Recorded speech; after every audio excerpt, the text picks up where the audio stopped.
Welcome to the Vancouver True Crime Podcast. This is part 2 of the Tainted Love series, and I call this episode, Lies Will Not Buy You More Time. Now, in my experience, I have 20 years of sales business development experience, mostly in the corporate world, mostly in the IT and startups. Primarily, I worked in the high-tech industry and I worked in the corporate world. My very first job, if you listen to my Vancouver Beautiful and Ugly Part 5, I get a job as investor relations for a stockbroker. Now, that job was exactly what the title was. My job was to build relationships with accredited investors that had the money, and the investors that were able to pull the trigger and be decision makers and make investments in stocks.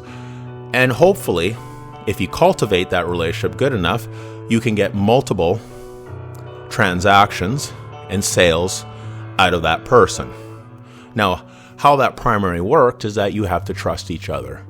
When the lack of trust happens, the relationship breaks down. And this crosses over to any other type of relationship in your life. Now, moving forward, I've had many jobs, which I'm going to explain, where I was hired to bring the company X amount of dollars. Typically, what my job was to bring in money to the company. Now, money is also called currency. Currency is energy. Money is a lifeblood. Money is a grease that keeps the lights on, pays the salaries, and helps develop future products. So my job was very crucial. And a lot of the times what would happen is lies would happen, and these lies would break down the trust. When the trust gets broken down, it makes my job very difficult to do. So I'll give you an example of a typical job that I would have. Typically, my jobs had about a $70,000 to $80,000 base salary. My quota for the year was usually in the excess of $1 million, and then I also had a commission structure on that $1 million quota. Plus, I usually also got a quarterly bonus for hitting my targets. Plus, I would get benefits and other perks as well that I would negotiate in the interview. In many of my job situations, what I negotiated in the interview did not translate into reality. And especially in the startup areas, the learning lessons and the most toxic situations, which I'm going to break down, which I think will be applicable for people who are either starting relationships or even the beginning stage of a relationship. Now, if you're in a current toxic relationship now, you know you're in a toxic relationship, so you should do everything that you can to get out of it because it's not going to get better. What I believe in most in this, and this is what's important for relationships go. Every initial beginning of a relationship, no matter what it is, if it's a relationship with your neighbor, a work colleague, you're starting a new job, maybe you're starting a romantic relationship. It's about initial beginnings. Now, this may sound a little metaphysical, but I'm kind of into that kind of stuff. I believe into the law of the universe of replication. If you look at fractals, for example, what fractals are micro replications as it gets larger and larger and larger. You see this in seashells, you see this in flower patterns, you see this in plants, you see this throughout nature. Replications of the same pattern over and over again. And so what I'm trying to say is that if there's toxic lies and bullshit and half-truths and mistruths at the beginning, those are going to replicate into bigger lies and bigger lies and bigger lies and bigger lies. I've seen this over and over and over again. So when I was explaining my base salary and also my quota structure, now, I always try to be in companies where I believed in the product because this makes it easier. If I truly trust the product and I believe that I'm delivering a solution to the client's problem, then that's easy because I have trust in the product that's going to deliver what it says it's going to do. However, there's been many times where instead of me delivering on the product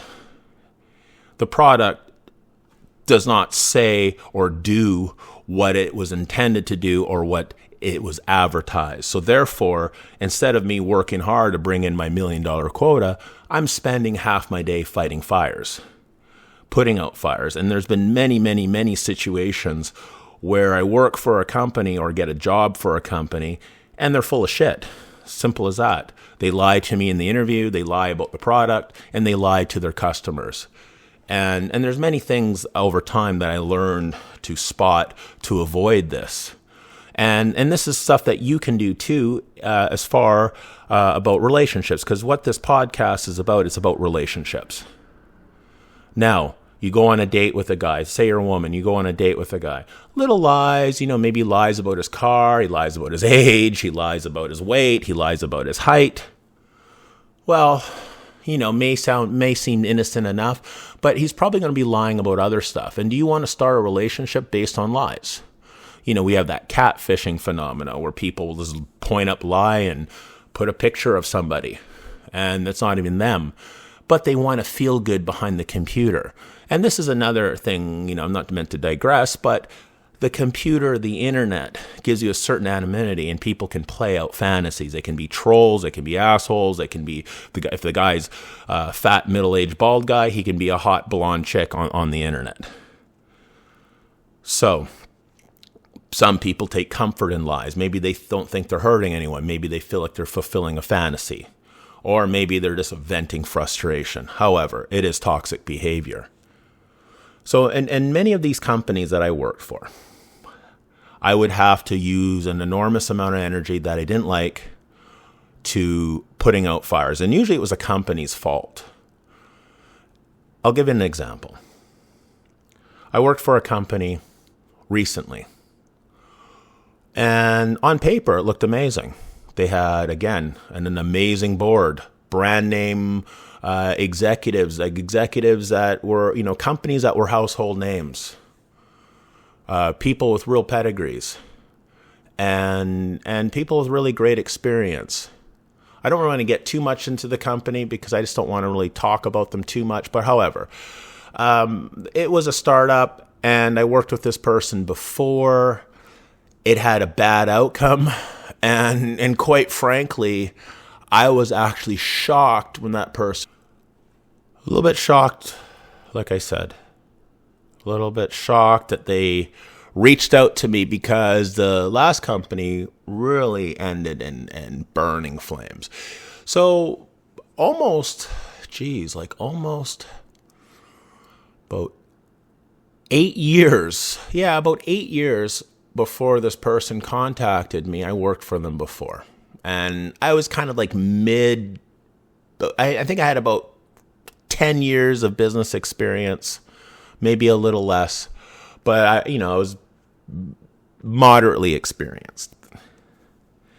And this was possibly supposed to be representing one of my biggest opportunities on paper. This company had the potential to be $1 billion company and just to explain, how startups work, just so I'll give you an idea. And then we'll break it down, then we'll compare it to relationships, right? So I'm trying to speak on my experience and how I use this experience to identify toxic bullshit because, again, I had to develop this skill set because literally my paycheck depended on it because most of the companies I worked for always had some little lie or half-truth that I had to find out later, just like many relationships. So, backing up. Worked for this company before, looked like an amazing opportunity. It had, again, amazing people working for it, and so on and so on. So how it works is this. So if you develop a business and you're doing a startup and you develop a product, maybe it's a software product, maybe it's a widget that's going to change the world. So at the earliest stages, you want what's called an angel investor, someone that's going to believe in you, believe who you are, and you convince them to write you a big check to get your business going. So you have some money to pay your bills, pay your rent, keep you afloat while you work on your business idea. Now, during that phase, you hire a bare bones staff, and your goal is to get that product out to market and hopefully get a couple sales. And get a couple sales that will start producing revenue. Once you can prove that you're producing revenue, now you can actually get what's called venture capital investment. People that will invest in your company, and sometimes they're going to want to be part of that company. Sometimes they're going to want to name people to the board. Sometimes they're going to even make you hire people. Depends on the deal you make.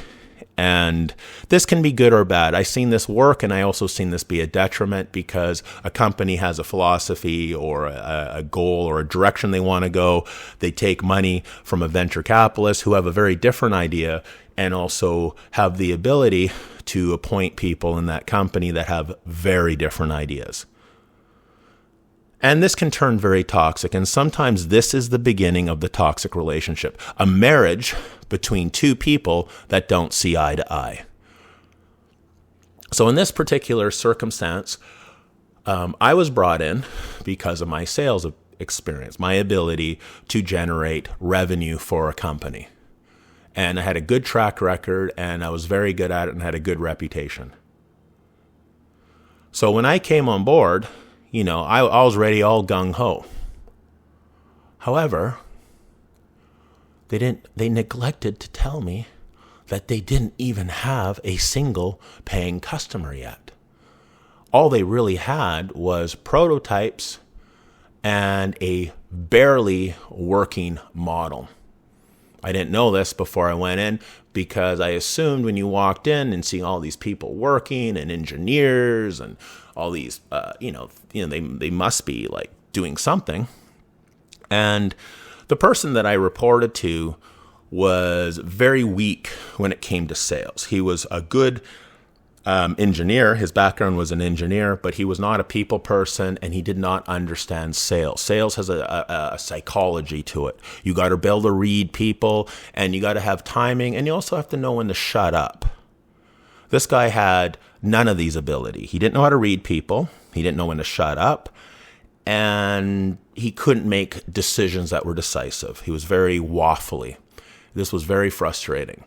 So I tried my best because I did see the potential of this opportunity. And just like a lot of people, they stay in a relationship because they see the potential. Let's say this. Let's say you're a woman and you start dating a man and say even has a good paying job.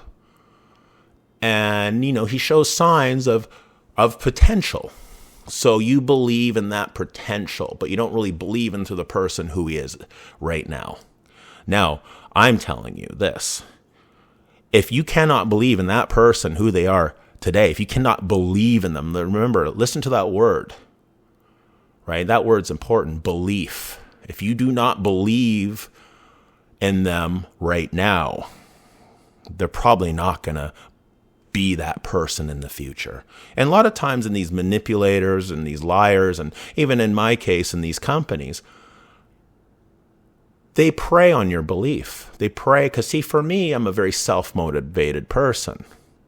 I get up early, I work out, I read, I study. If I believe in a product, I find out everything I possibly can understand about that product. For example, when I worked for IBM, I sold what's called a enterprise content management system. It's basically a large database that allows you to collect massive information. I'll get into that in a minute. However, for me to truly understand that product and to be an expert in that product, I read over 180 white papers to really understand every aspect of that product. So when I'm in front of a customer, I'm not going to do a data dump and tell them 180 white papers worth of information, but any question they have, I'll be able to answer it immediately. And if I can't, I will come back with the information for them.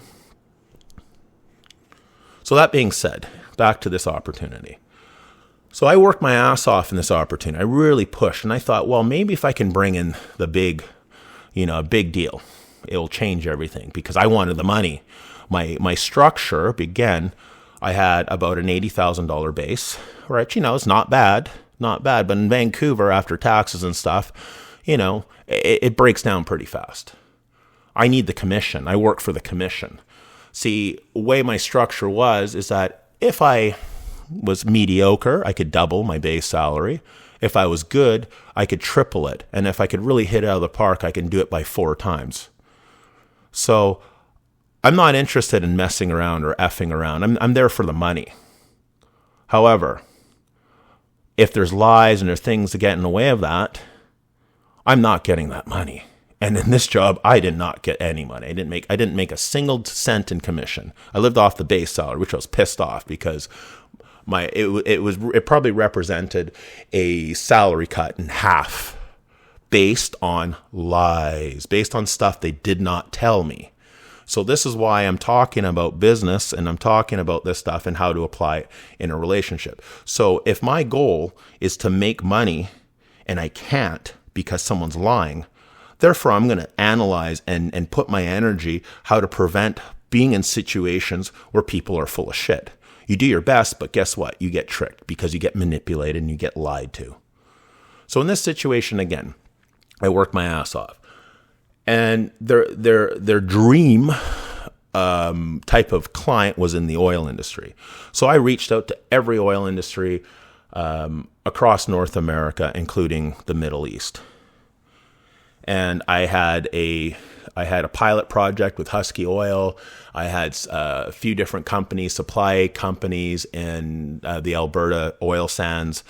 And every time I'd get one of these pilot projects going, I had one with Husky Oil, the product would not work. So it was embarrassing. So instead of trying to get that product to make it work and make these sales, I'm spending half my day now doing damage control. Because if they told me at the interview, hey, we're working on this, it's a prototype, it's not quite ready, okay.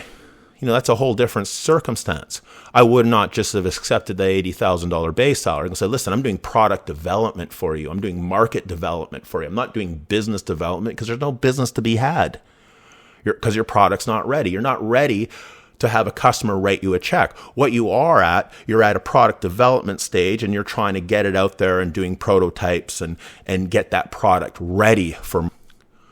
So again, I think, okay, I'm going to be patient. And again, what would happen? I'd get a little hot under the collar. And just like in a manipulative relationship, Mark, calm down. We're doing our best and blah, blah, blah. And, got to be patient with us. And, I'm a reasonable person. And, they seem like reasonable people. And at the end of the day, I worked with them and typically they were nice people to work with, and most of the people were nice and stuff. So you wanted to believe in them. You wanted the belief. You wanted to believe in the potential, just like you're in a marriage or a relationship that's, a little on shaky ground, but you have this light at the end of the tunnel. You want to believe in this potential of this blossoming relationship, right?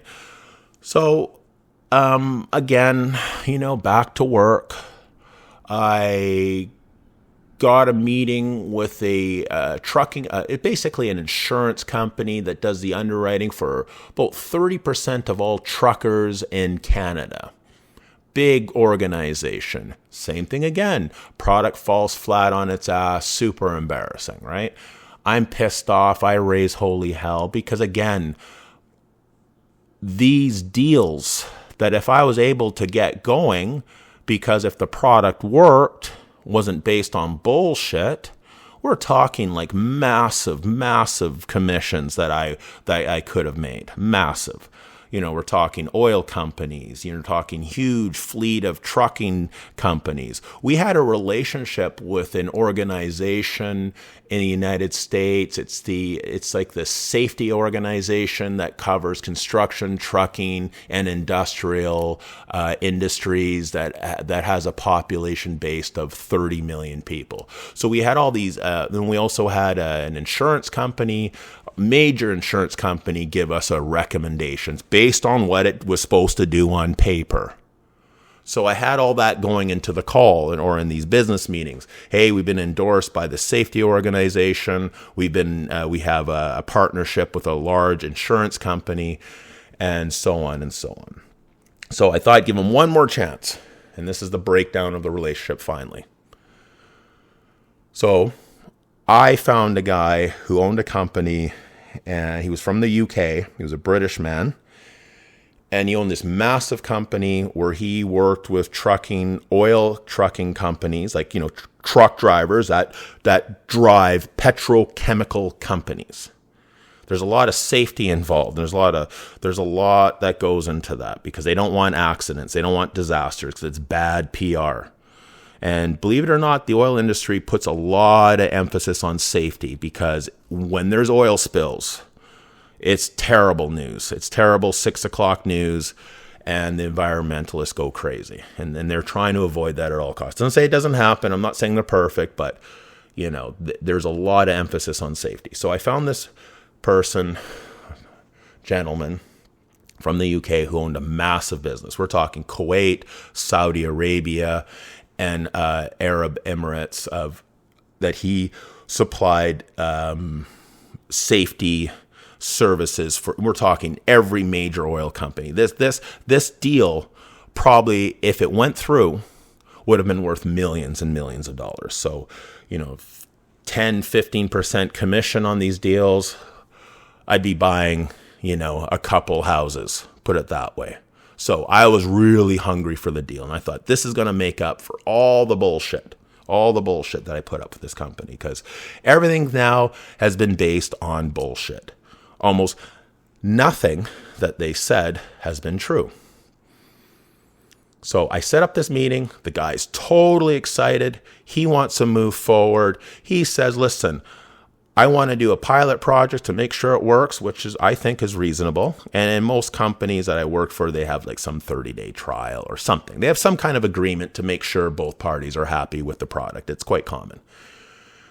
And he seemed very excited at this product's capabilities or potential capabilities. And I set up a call with the president of my company. We have a call. He's in Kuwait. We set up this call. Cordial, very, thought the call went well. And he says, listen, I will sign an NDA and I'll sign whatever you want. Let's just make this happen. Well, the people I'm with, oh, no, I don't know. I don't think we're going to move forward. I'm looking at them. Are you fucking crazy? Are you fucking insane? This is like, it'd be like this. It'd be like if you're married to a bozo, a moron, and you go to the corner store and you you buy a lottery ticket. The lottery ticket wins. It's worth millions of dollars, and you just go and your bozo husband or wife just takes the lottery ticket and just takes it to the garbage can and shreds it up and takes a lighter to it. No, I don't think we want the money. Like what I'm saying is, if the product did what it was advertised, it would have been perfect for this circumstances. They wanted to work. They wanted this product, the company I worked for, to work in the oil industry. This guy had access to every oil industry, every oil company in the Middle East, which are the same companies, BP, Exxon, so on, that also work here, Chevron, and so forth. So my mind is just blowing. But then what I realized is that they knew that if they showed their bullshit product that didn't work, they would have been ruined and they wouldn't be able to raise a cent again. So we're going to get to that in a second, right? Because sometimes the truth doesn't reveal itself, right? Sometimes when something in the moment doesn't make any bloody sense, it reveals itself. So they backed right off. This guy from the UK, from Kuwait, is calling, goes, listen, I'm going back to the UK because all the expats leave in the summertime because it gets 50 degrees. Are we going to do this deal before I go? They just basically ghosted him. I was humiliated. I was embarrassed. I was absolutely embarrassed and pissed right off, like really pissed off. So much where I just stopped working in the office. I worked from home until I just basically just, quit the fucking job because I just saw them as fucking idiots. Well, the company ended up going fucking not much farther after that. So a few things interesting that happened. So this president they hired, he was actually from Texas. It was kind of interesting. And he would fly up with his wife. And this happens a lot too. You see this a lot in startups where people will come to a startup with a great resume and stuff. And what they're doing is they're just kind of padding a paycheck while they're looking for an opportunity. So they're using that opportunity as a stepping stone. And they know, see, this company had quite a lot of money, raised a lot of money from investors, again, because it had all this potential. The company had $20 million, even though it hasn't sold a single thing. But it wasn't really their money, it was investors' money. And so what happens a lot of times in these situations, someone will get hired like this guy who had this great background. He was actually a nice guy. I actually really got along with him. His wife also, he actually hired his wife as a marketing director that would charge, invoice the company $150 an hour and just make the meetings drag on because she wanted to be able to charge $150. So she'd just have these stupid meetings. Before that, we'd had really quick meetings because meetings are time wasters and most of the time. So what they were doing is that they came up on board just to really pad their own pockets. And they also, this guy, so speaking of lies and speaking relationships, he said, because he had a telecommunication background, and he said he was going to get this product with this big telecommunication company, and he lied to the board and said he already had a signature, which was total bullshit because he was just trying to buy time. Again, this is the title of this podcast. Lies won't buy you any more time. So he was lying just to buy time. And that's what happens a lot of the times. People will tell the white lies. So they hire me, right? The guy is supposed to go out and hunt, put the meat on the table so I can feed everybody. But they tell me lies to buy me time. So hopefully they can get their shit together. And then I do what I'm going to do. And then I'm just going to start, bring in the money again. But the lies caught up with them. So I obviously didn't leave on good terms. And again, I did like some of these people individually because I just thought, well, maybe it was a situation that was bigger than them. So I didn't really blame them personally because, my experience was not of what today. Now I would hold them accountable personally just because where I'm at. So moving forward, 6 years later, I thought it was 8. It was 6 years later. He calls me up. I'm actually shocked to hear from him. And he says, listen, I got a great opportunity. It's different this time. Our product really works. We got customers. We have sales. We actually have a salesman who's doing a great job and blah, blah, blah. And we really need a second salesman. And we're really trying to hit this company. We're really trying to hit up there. And, I was in a state where I wanted to do something. And this to me was like, okay, well, I didn't have to job hunt. I didn't have to put out a resume. And basically phoned and wanted me to work right away. And I said, listen, I'm not going to work right away because I got some stuff on my plate that I want to deal with that's important to me. But so this was almost like the first week of January. I said, I can start in February. Oh yeah, no problem. And I said, well, what kind of salary are we talking about here? Right? Because the last time I felt a little bit fucked over, excuse my language, right? It was lower than I normally would have made, and I put a ton of effort. I probably put 4 times the effort that I normally do, and I made half the money that I normally do. So I was a little pissed off on that aspect. So I told him, I want a bigger salary than last time. I'm not effing around. Oh, no problem. And I want expenses. I want you to cover my expenses. So they gave me money for expenses, right? And then I said to them, as far as commission goes, for the first year, I want 25%. Oh, no problem. And I should have saw that as a red flag. And he said also, in a few months, once you get up to speed, we're going to make you director too. We'll make you director of business development. Okay, cool. Sounds good. So I said to them, I said, okay, I'll start February. Send me any information you have so I can get product knowledge and get my head around what this opportunity is about.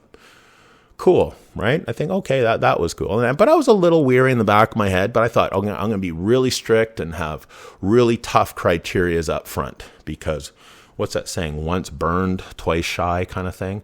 So I also believe that people mess up and people deserve second chances and stuff. So I thought, well, maybe he called me because he felt so terrible about what happened last time. So, a little naivety on my part. Week later, not even a week, but 3 or 4 days later, he calls me up and says, "Hey, can you come down to the office? We just want you to meet the team and meet the other sales guy and blah, blah, blah." And, introduce you to stuff, right? So, sure, no problem. I'm a reasonable person, right?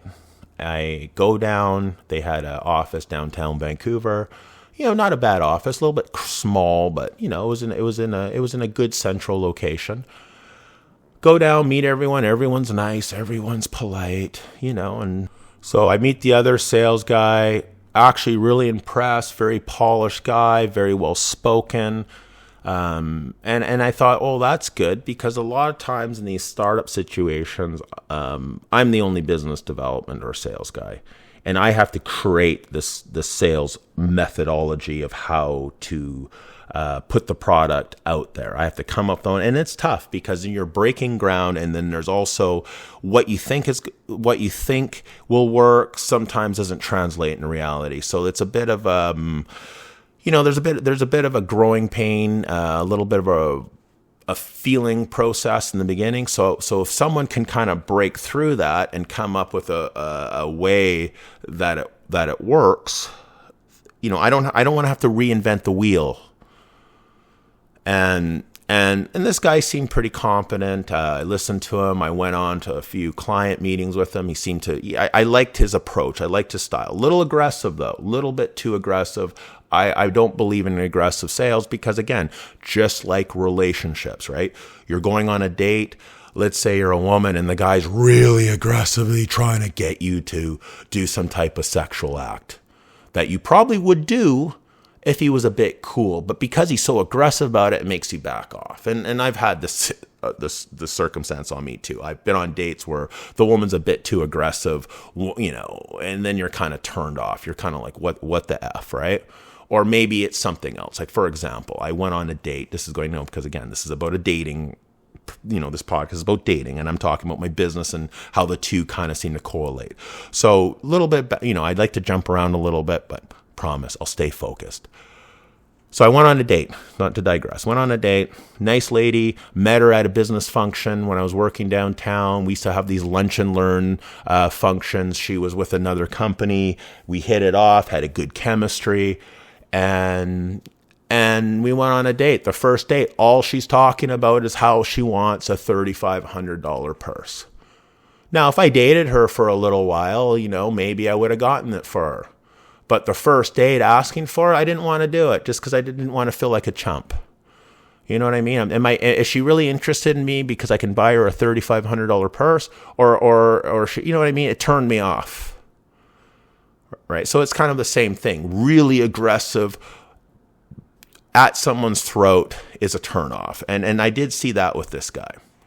So I realized what he was doing after. So I went on a few calls with him, and again, I liked about 90% of what this guy did. I liked his approach. He had a good he had a good ability to get the person's attention and be able to present his opportunity to them. But when they would have questions or when they were hesitant, he would just kind of go at their jugular. And I just thought that, that probably burns more opportunities than gets. But he was getting opportunities, so I thought. So I went home, and the owner that I worked for before called me, "Oh, what do you think?" And da-da-da-da. And then he had the first fucking bombshell. He says, "Oh, I was wondering if you can work a little bit early. Maybe you can start, third week of January." Okay. I was pretty adamant and pretty clear that February would have been my start date. So I thought, well, I don't want to start ruffling feathers over a week. So I said, okay, fine. And then the second bombshell, actually, the other sales guy, he's actually, you're going to be replacing him. And then I was like, oh, really? Oh, so that's a big difference. So I thought, okay, there'll be two people like us doing business deals, and we can learn off each other, and I can learn from him because he was doing it for a little longer. So I was a little bit pissed about that because that's something he already knew about. So there we go. First lie, first bzzzt, first busted, first lie, right? So now I have a lie, right? Now bold-faced lie. I'm a little pissed off, right? So again, you're going on a date. You meet somebody, you like them, see potential, maybe a few little red flags, but the first big lie, the first big lie, maybe he lies about what kind of job he has or something, or who knows what the lie is, but something where you catch the person in the lie. That is a bad sign. And like I said, I believe in things replicating. So lies replicate. Lies turn into bigger lies and bigger lies and bigger lies, right? So again, now I'm a little irritated. So I start early by myself, I'm a little bit, not too impressed, and then he has a second bombshell. Oh, he gives me this paper and he goes, okay, these are the things that we want you to do. This is what your criteria is, and this is what your pay structure is. So again, they didn't lie about how much we're going to pay because I would have walked right out of there. But far as a commission goes, so I asked for more money up front and I asked for a bigger commission because, I didn't trust him from the last opportunity. And then he said, okay, we're going to pay you a $10,000 bonus if you hit these certain numbers. We want you to bring in 12 new clients in by this month. And I'm thinking, 12, wow. And I said, well, how many do you have now? And he goes, oh, we have about 24. I'm thinking, wow, you want me to bring in half of what you have in 1 month. I don't care if you offer me 100,000, because if you've been operating now, you want me to bring in half of what you have, but what probably took you a year. So let's say it took you 6 months to get you 12 and you want me to do that in 1 month. Well, you can offer me $1 million. It's obviously not possible, right? Because no one knows your product. You don't have really good marketing. You're a nobody to nobody. No one's heard of you. So therefore you don't have the trust factor. So again, I call this unreasonable expectations. So sometimes you're in a dating situation. Again, if it's based on lies, and now they have unreasonable expectations. Just like that woman who wanted me to buy her a $3,500 purse, barely knowing her, barely knowing anything about her. So she had unreasonable expectations. Maybe she can find some guy that will buy her a $3,500 purse and doesn't make anything of it, right? Good luck to her. Probably not. And again, it wasn't about the money. It was about the unreasonable expectations in both these situations. So now I just think, well, this is getting silly, right? So now I decided, okay, I'm going to do a little investigation. So I go through their database because, again, I have an IT background. I can, actually, let's look at the reality of what they're actually doing. So Mr. Aggressive who left, what he would do is this. He would be extremely aggressive because I had access now to his database of all the people he went to, and I recalled them, and most people are pissed off. This guy had what I call a scorched earth policy. He would just harass people, and some people would just sign up just to say, okay, fine, give me the paper and I'll sign it. Go the F away. And I see this also in the dating world. I call them the grinders. People that just grind and grind and grind. And finally the chick will say, oh my God, I'll go out with you. And then it's a horrible date and it's a horrible situation. And they regret doing it because they were grinded down to do it, right? So again, you look at the early behavior, right? You look at their initial behavior. What are they like when you first meet them? Because most people actually will polish up their act, right? So if they're lying, if they're grinding and they have unreasonable expectation, those are massive red flags when you're dating or if you're starting a job.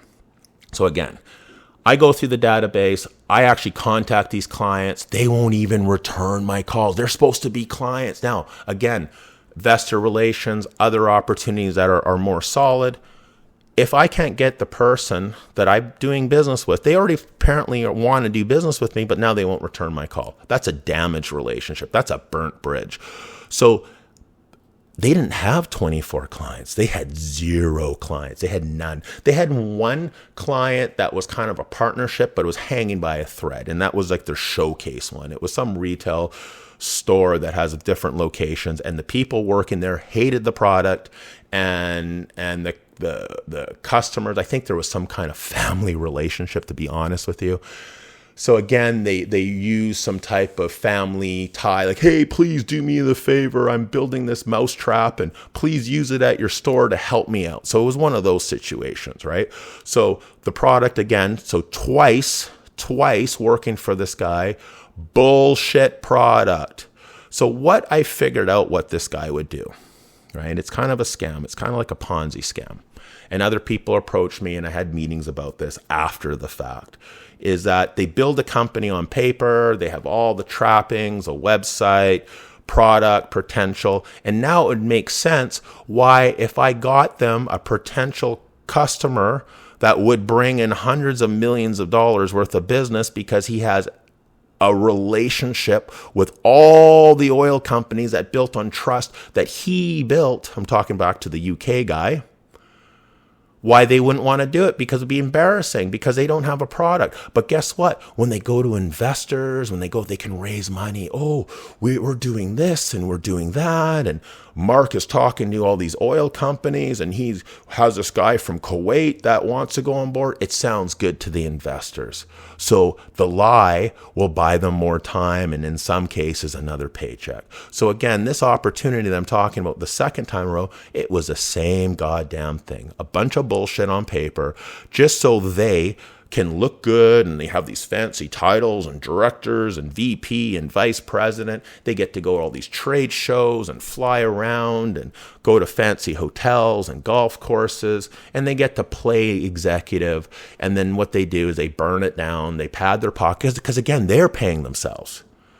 I'd see some of the paychecks, like in both opportunities, some of these people were making $25,000 a month, but producing nothing. And then I'm thinking it's for real, busting my ass, getting actual real clients, putting out fires, being embarrassed, and quite frankly, sometimes tarnishing my own reputation because they hear my name and they see me affiliate this company. So now I'm damaging my reputation by working there. Just like if you're in a relationship and you're dating a drunk, a serial cheater, or someone that say every time you go in public with them, they get drunk and they act like a total douchebag, right? They just see, oh, there's that couple that comes in. They always act up because what happens is this, and this is how people think. How people see it is this. They don't see that, oh, it must be the manager or the owner of the company or the president of the company that's bad part. No, they'll think, oh, this Mark guy is part of this company and a bunch of bullshit. They think they paint the whole brush, the whole company with the tarred brush, right? Just like if you're in a relationship and you're a good person, you don't condone it. But they'll think that if you're with this person, you must approve of it. If the person acts like a loser or a drunk or, just basically they're embarrassing. Well, you must approve of that behavior because you're with it. If you're not trying to change it or get out of it, therefore, if you're doing nothing to change it, therefore you approve of it. Right? So that's something to think about, right? If you're with someone who every time you go out, they're fighting, they're loud, they're the loudest people in the room. They don't say, oh, there's that drunk guy. They say, oh, those people over there, that couple over there. What an embarrassment, right? So that's something to think about, right? And again, like I said, these behaviors replicate over and over and over again, right?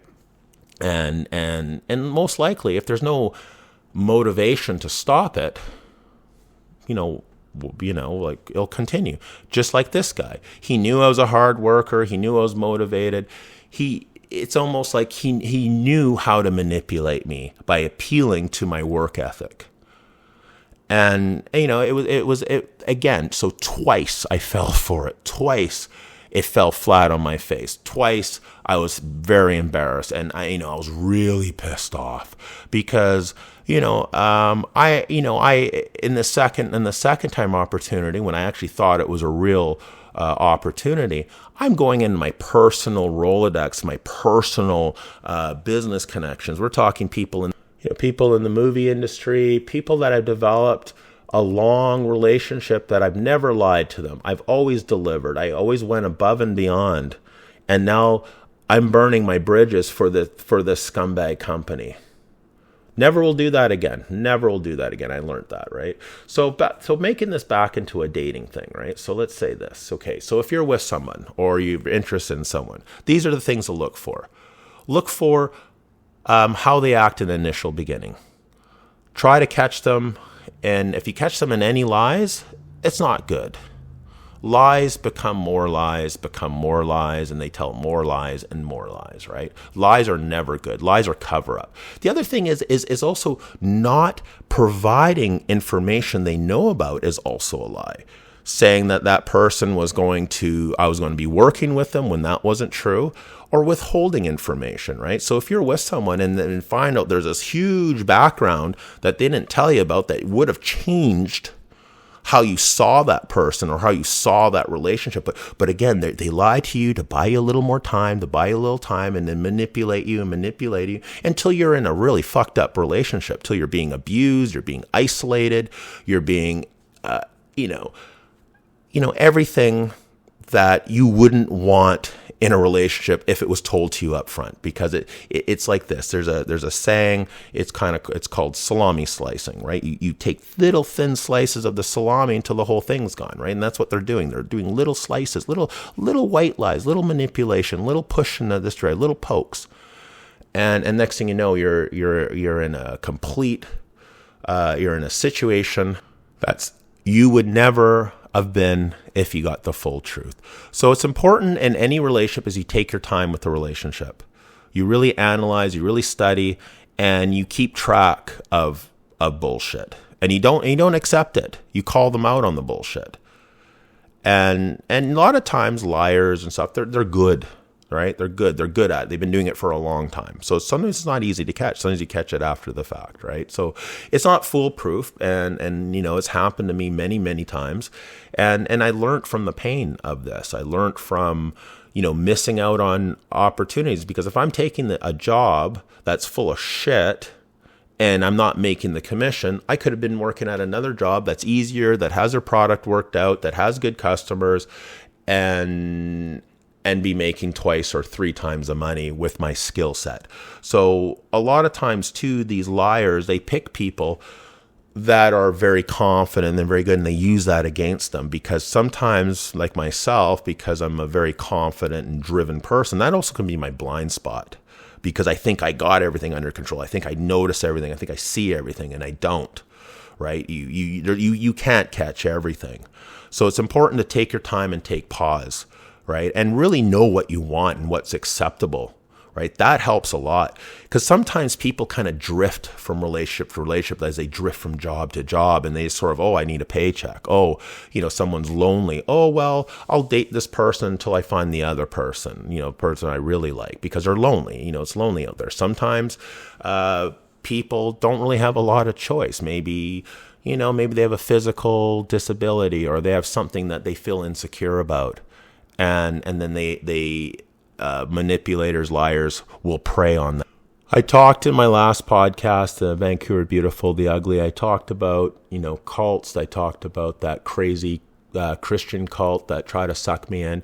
And again, thing too, they're looking for lost souls, right? They're, depending on the manipulators or the toxic person's motivation, they could be a wide range of motivations, right? In these cult circumstances, they're looking for lost people that are vulnerable, that they can mold. In this Toxic Love series, I was going to put out a podcast. It was going to be part 2. It was about the NXIVM cult, because it's a real deep dive. But the more I study it, the more I want to study it. So I really want to I'm actually going down the rabbit hole, because it's so crazy. And it's one of these cults where on paper, this sounds so absurd. But in this case, they targeted people that were confident, above average, good looking, and people with money. So you think of someone, when you look at people, you see a good looking person with money and a nice outfit, you think of a very confident person.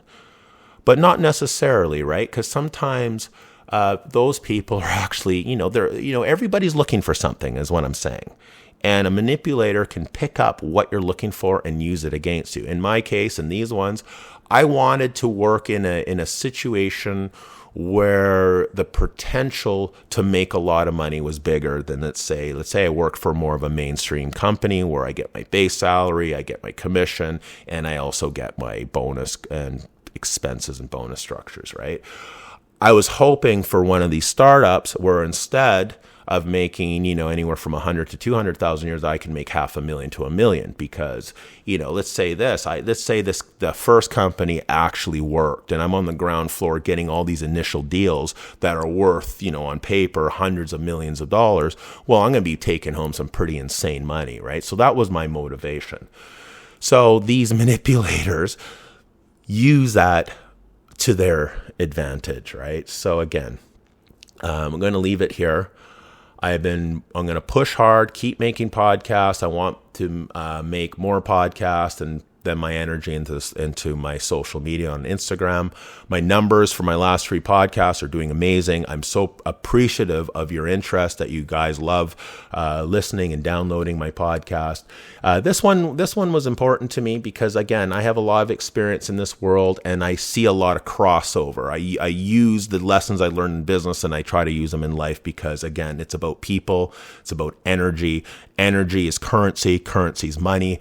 Money is a representation of people's time and energy and labor, right? So, and again, these rules are universal. Someone lies to you in business, you shouldn't be in business with them. Someone lies to you in a relationship, you should not be in a relationship with them. Have integrity. Be safe. I love you guys very much. Thank you for tuning in.